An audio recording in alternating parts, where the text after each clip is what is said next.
হরে কৃষ্ণ, রাধে রাধে। মৌমিতা পরিবারে তোমাদেরকে জানাই অনেক অনেক শুভেচ্ছা ও অভিনন্দন। আজকের আলোচ্য বিষয়টি হচ্ছে অক্ষয় তৃতীয়ায় দান করলে কি পুণ্য অর্জন হয়, এটা জেনে নেব এই ভিডিওর মাধ্যমে। ধর্মরাজ যুধিষ্ঠির একবার শতানিককে অক্ষয় তৃতীয়ার তিথি মাহাত্ম্য কীর্তন করতে বললেন। শতানিক বললেন, পুরাকালে খুব ক্রোধ সর্বস্ব নিষ্ঠুর এক ব্রাহ্মণ ছিলেন। ধর্ম কর্মে তার বিন্দুমাত্র আগ্রহ ছিল না। একদিন এক দরিদ্র ক্ষুধার্ত ব্রাহ্মণ তার নিকট অন্ন এবং জল ভিক্ষা চাইলেন। রণচণ্ডী হয়ে ব্রাহ্মণ কর্কশস্বরে তার দুয়ার থেকে ভিখারিকে দূর দূর করে তাড়িয়ে দিলেন আর বললেন যে অন্যত্র ভিক্ষার চেষ্টা করতে। ক্ষুধা পিপাসায় কাতর হয়ে ভিখারি চলে যেতে উদ্যত হল। ব্রাহ্মণ পত্নীর সুশীলা অতিথির অবমাননা দেখতে না পেরে দ্রুত স্বামীর নিকট উপস্থিত হয়ে জানালেন যে ভরদুপুরে অতিথি সৎকার না করলে সংসারের অমঙ্গল হবে এবং গৃহের ধন সম্পত্তি লোপ পাবে। স্বামীর দিক থেকে মুখ ফিরিয়ে ভিখারিকে তিনি ডাক দিলেন এবং ভিখারির অন্যত্র যাবার প্রয়োজন নেই সে কথা জানালেন।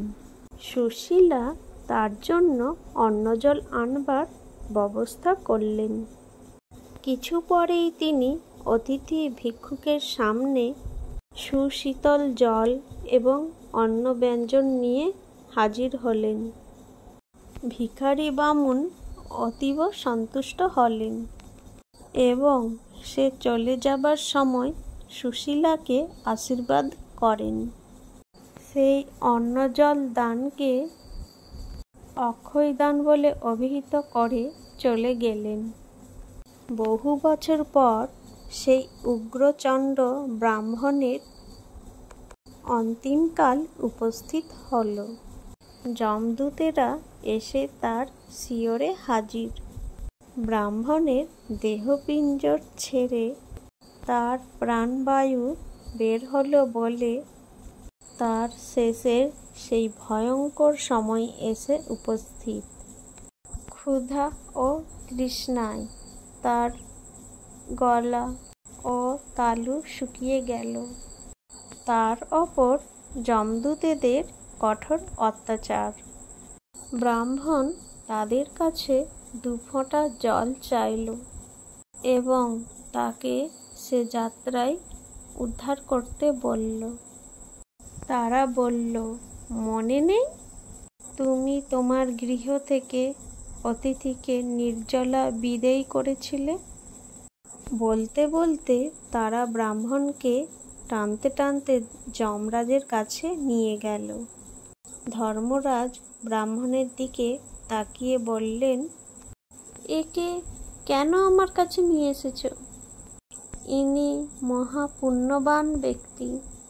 বৈশাখ মাসের শুক্লা তৃতীয়া তিথিতে এনার পত্নী তৃষ্ণার্ত অতিথিকে অন্ন জল দান করেছেন। এই দান অক্ষয় দান। সেই পুণ্যে ইনি পুণ্যাত্মা আর সেই পুণ্য ফলে এনার নরকগমন হবে না। ব্রাহ্মণকে তোমরা জল দাও, এনার প্রাণবায়ু নির্গত হতে দাও। শীঘ্রই ইনি স্বর্গে গমন করবেন। তাহলে এই ভিডিও থেকে আমরা এটাই জানতে পারলাম যে অক্ষয় তৃতীয়ার দিন যে কোনো শুভ কাজই করো সেটাই অক্ষয় হয়ে থেকে যাবে চিরকাল। শুভ অক্ষয় তৃতীয়া আমার তরফ থেকে সবাইকে জানাই। আমার কথায় কোনো যদি ভুল ত্রুটি দেখা যায় অবশ্যই সেটা মার্জনা চোখেই দেখবে। ভিডিওটি আজ এই পর্যন্তই থাকলো। সকলেই ভালো থেকো এবং সুস্থ থেকো আর প্রেম সে বলো রাধে রাধে।